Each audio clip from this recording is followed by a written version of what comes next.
Hallelujah. Give me the time and place, I run into it, I fly you to it, I beat you there. Girl, you know I got you, us, trust. Couple things I can't spell without you. Now we on top of the world, and that's just how we do.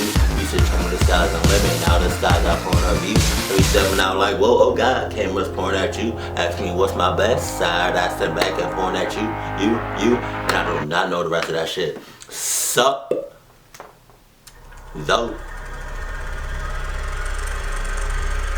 Right. I'm looking out because I ordered some Chinese food, so I have to look out.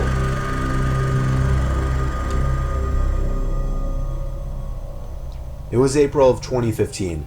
Me, my girlfriends, and my little brother, who was 9 years old, had gone to a small nearby movie theater on a Wednesday night to see the horror movie It Follows. Right. We usually went late on weekends to get the whole theater to ourselves. Plus, I had off on Thursdays that semester. When we entered the theater, at first it seemed like we were the only ones inside, but then my little brother pointed somebody out. It was a man in a dark gray hoodie sitting in the top left corner seat in the theater. Nah. It was a little sketchy, but nobody would really give it a second thought. Bitch, if it seems a little sketchy, I'm not staying in that shit. I'm going to the next movie theater.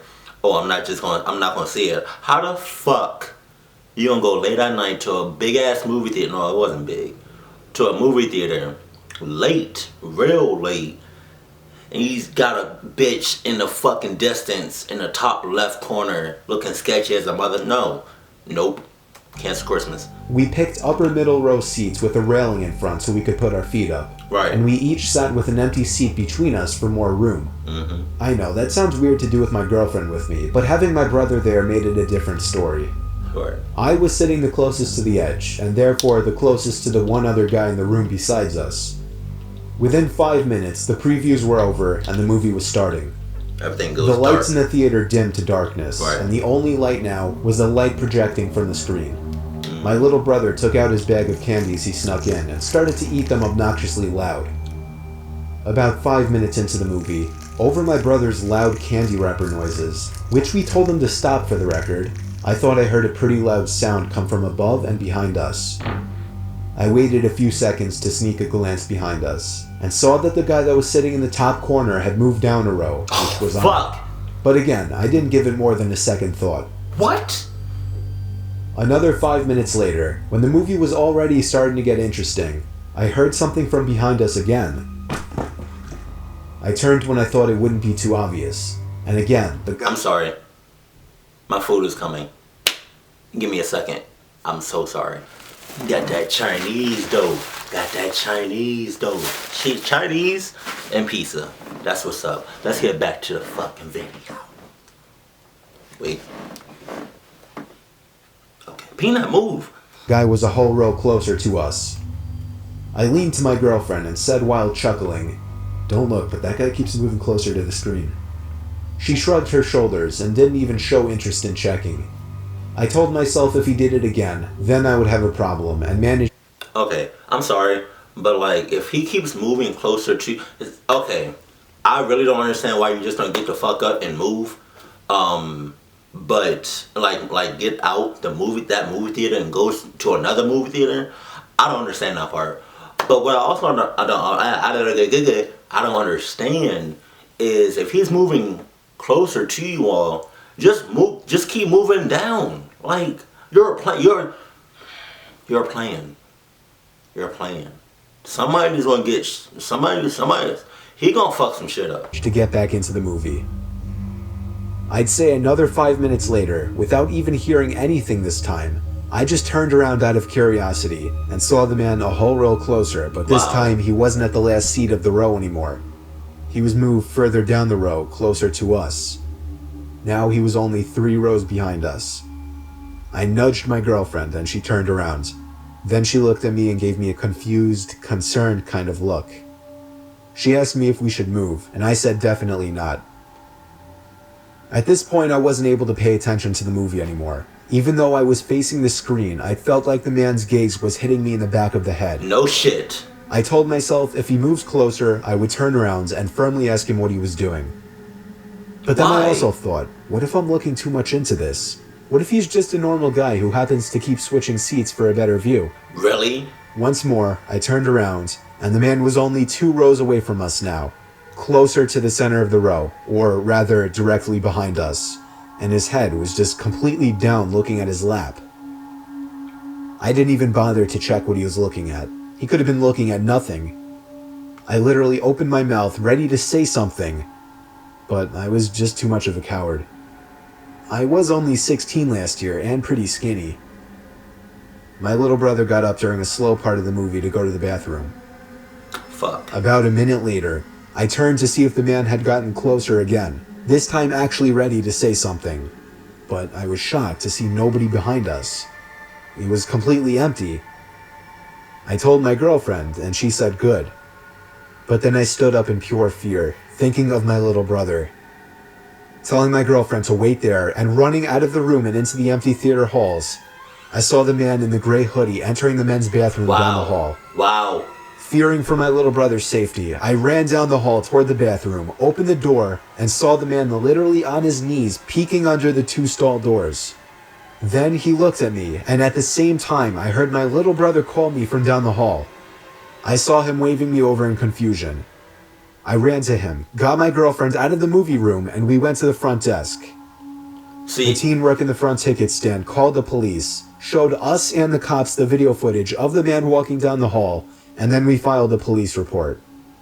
I'm just so grateful that my brother went to a different bathroom down the opposite direction of the hall, because if he had been in there, even with my showing up to save him, I have no idea what would have happened. Fucking pedophile. It's been over a year now, and the man was never identified. See, you're the type of motherfucker to wait until shit happens. I'm the type of motherfucker... Back in 2000... Hold on, Mr. Nightmare. Wait, please. Thank you. I'm the type of motherfucker that if something seems off, I'm out. I'm not waiting. I'm not investigating shit. Y'all already know how I work. No, y'all already know how I work. I'm not doing shit. If I feel something, I'm out. Sorry. That's me. 2008, Cloverfield was one of the biggest movies of the year, and I desperately wanted to see it.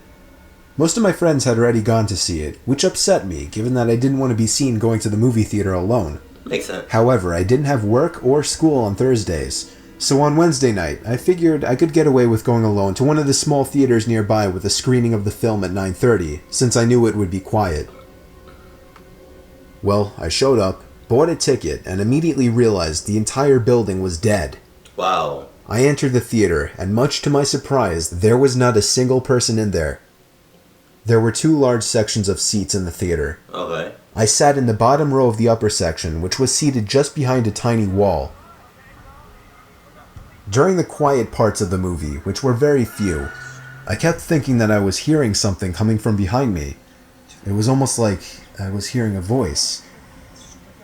Is someone there? Nothing. I felt like the sounds were just getting louder and closer, but I kept turning around and didn't see anyone. I felt like I was losing my mind. Eventually, the sounds became so loud that it was evident it was a crazed whispering. I was about to nope the fuck out of there, but when I got up and took one last look behind me, a figure popped up quickly from behind the seats just 2 rows up from me, arms flat to their sides and just facing me like a stiff statue. I ran like there was no tomorrow back to the lobby, where I saw nobody, not a single employee. Wow. I kept running to the car, took a few seconds to catch my breath once inside, and drove back home. Okay. I tried calling the theater that same night. I never got anyone to answer. I didn't bother the next day, and I just tried to let it go. It still freaks me out beyond imagination to this day. Yeah, I really don't like empty, big-ass movie theaters.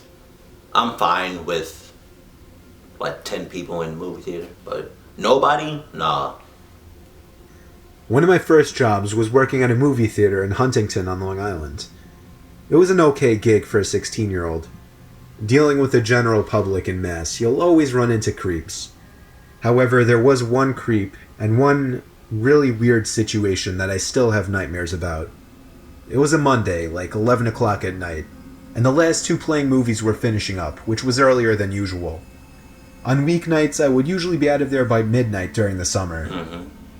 Anyway, I was the only one working besides Kathy, the lady behind the popcorn counter who was closing up. I was sitting on the carpeted steps next to my ticket podium on my phone when Kathy yelled over to me to sweep the floors. She told me she was heading out and would be back within the hour to close up. I hurried up with the sweeping and sat back down to get back to playing a Tetris-like game on my flip phone. I was left alone a lot like this, and this was the one time during my shifts that I feared something such as a late-night robbery might easily take place. Wow. Suddenly, I heard the front door to the theater pull open with force. I stared down at the doorway to the lobby, which blocked the actual entrance section, waiting for someone to walk through, and hoping it would be Kathy. After all, she would have locked the doors anyway at this hour. I called out Kathy's name, and suddenly, an upper middle-aged man with a big brown faded jacket came wandering in, immediately locking his eyes onto mine. I told him we were closing up and he had to leave. He looked at me with a sort of intimidating Vincent Pastore kind of look on his face. What? He mumbled his words in his response, but I could make out his phrase to be, "Is Kathy here?" I shook my head no, and he mumbled, "I'm just gonna go sit down over there for a while." Bitch, no you not. No you not. No, you're not. If I say she's not here, come back tomorrow, or whenever she comes. You're not staying with me all alone. I don't know you. You don't know me. But more importantly, I don't know you.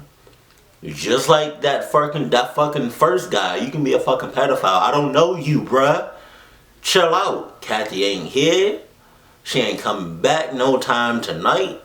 She might be here tomorrow morning. Check back then. Come on, bro. You gotta bounce. I'm not. I'm not feeling you. That's what I would have said if I was in that situation. But I'm not. I was very against confrontations with other people, so my heart was racing, and I lacked the confidence to order him to leave.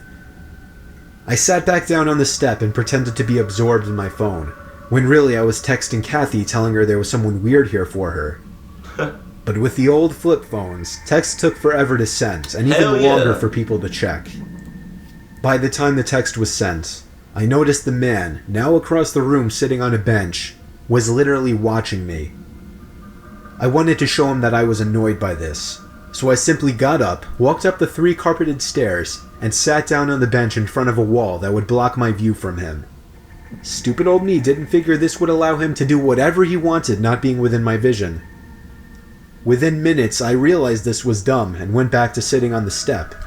Don't tell me he's fucking gone. Bitch, you fucked up. If he's gone, you fucked up. You don't know him, so you keep your eye sockets on him. Keep your corneas on him. You don't know him like that. Watch him. Only now the man was gone. Kathy returned around the same time that the last of the moviegoers were leaving. I told her about the guy, and she said she left the door unlocked by mistake. That bitch. Why you do that? I spent about 10 minutes sweeping up in some of the auditorium rooms before my shift was officially over. That's so disrespectful. Kathy wanted me to do one more favor before leaving. Look at that. Bring the mop, bucket, and broom down into the storage den. Who does that? I did as she asked. Opened the door in the lobby which leads to the storage area, walked down the half flight of concrete stairs with the mop, broom, and bucket, and stopped. That is so fucking rude. Behind one of the boilers, I could see as clear as day an arm tucked away in the corner. Oh, nah. It was the man, and he was very clearly trying to hide. Why? I pretended like I didn't notice and walked back up the stairs. I locked the door behind me and ran to Kathy. Okay. She checked the camera footage first, and this is where things got disturbing. Oh, shit.